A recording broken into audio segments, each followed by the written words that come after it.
Bonjour c'est Yo les scientifiques. Qu'est-ce qu'une perruche ondulée? Eh bien si vous ne savez pas c'est quoi une perruche ondulée, eh ben c'est que vous vivez pas sur Terre. Parce que les perruches ondulées c'est le classique en fait.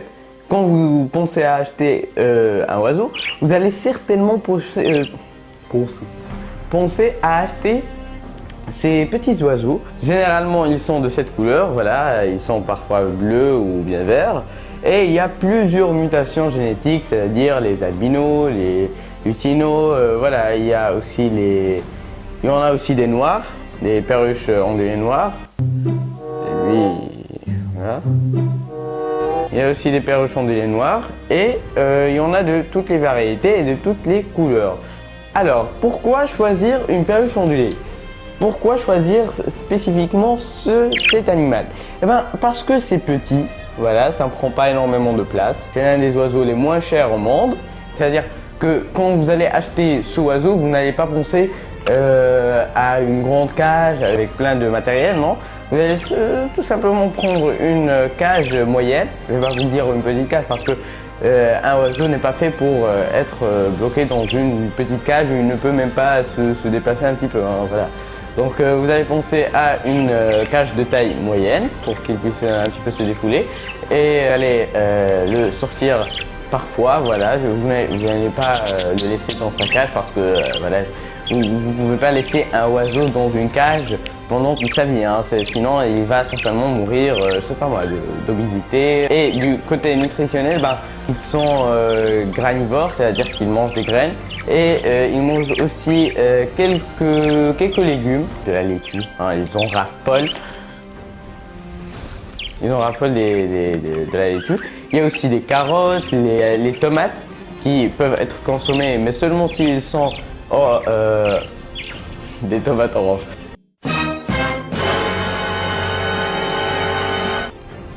Non, mais si seulement ils sont rouges, si ils sont vertes, ils sont alors toxiques pour ces petits oiseaux. Généralement, ils mangent tout, hein.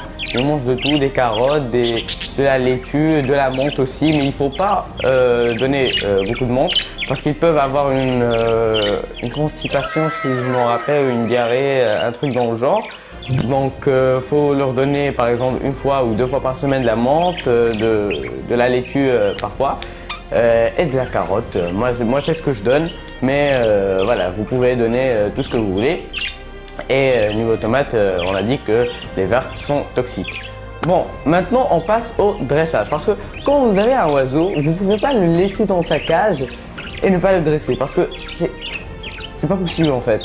Ça veut dire que vous avez un oiseau, il est là, il mange ses caca, voilà, c'est la vie. Non, c'est pas possible. Donc, vous devez le dresser pour qu'il interagisse avec vous, qu'il passe du temps avec vous. Et je ne crois pas qu'il y a quelqu'un entre vous qui va acheter une perruche ondulée et qui va la laisser dans sa cage à ne rien faire. Hein. Non. C'est alors obligatoire de dresser ces petits oiseaux. Donc, c'est pas très difficile, hein. Je peux vous assurer que c'est très facile. Moi, je les ai achetés, voilà, le jeune. Le jeune, je l'ai acheté il y a, je crois, voilà, 6 mois. Bon, je l'ai acheté, je crois, en juillet ou en août. Et le bleu, je crois que je l'ai acheté il y a 4 mois. Mais celui qui s'est dressé le plus rapidement, c'est le bleu, hein, parce que le jaune, il ne veut pas être dressé. C'est comme si on lui avait fait quelque chose qui n'est pas, voilà. Je vous assure que le bleu est plus dressé en fait. C'est comme si quand on l'a amené chez nous, il était déjà très petit, hein, il n'avait pas l'âge du jaune. Voilà, il était très petit et il n'avait pas très peur des humains. Je ne sais pas pourquoi, mais il n'avait pas trop peur des humains. Ça dépend du caractère de ton oiseau, hein. Chacun de ces oiseaux a un caractère. Vous pouvez avoir un oiseau qui a très peur, comme vous pouvez avoir un oiseau qui va se dresser très rapidement. Voilà, ça dépend de son caractère.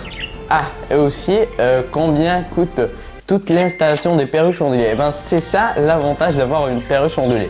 C'est que ça ne coûte pas très cher. Tout ce qui est installation, matériel, même la perruche ondulée en elle-même, c'est pas cher en fait. vous allez, c'est pas moi, vous allez acheter une cage de taille moyenne, c'est pas trop cher en fait, comparé à un calopsite ou bien conure, voilà, vous devez avoir une cage quand même de grande taille, voilà quoi. Ça, on va pas dire une volière, mais quand même, ça doit être une cage de grande taille. Il y a aussi un autre avantage aux perruches ondulées, c'est qu'ils ne font pas énormément de bruit. C'est vrai que, voilà quoi. Lui, il parle depuis, voilà, parce que c'est un mâle. Parce que les mâles, ils parlent plus que les femelles, ça faut le savoir. Parce que quand vous allez avoir une femelle, c'est vrai qu'elle va être un petit peu bruyante. Elle va pas être aussi bruyante que le mâle, je peux vous assurer. Donc, à part ça, ah oui, j'ai totalement oublié de vous dire comment savoir si votre perruche ondulée est un mâle ou une femelle. Tout simplement voir leur bec. Si le haut du bec est rose, c'est que vous avez une femelle. Et si le haut du bec est bleu, c'est que c'est un mâle. Voilà. Donc voilà, c'était le sujet de cette vidéo. J'ai tout simplement voulu vous présenter mes perruches ondulées. J'espère que cette vidéo vous aura plu. Moi, j'ai kiffé la faire. Donc voilà. C'est vrai que je n'ai pas fait beaucoup de vidéos ces derniers temps parce que voilà, je vais expliquer ça dans une toute autre vidéo. Et maintenant, qu'est-ce que je vous dis? Je vous dis partagez la vidéo, partagez sa part. Sur ce, je vous dis ciao.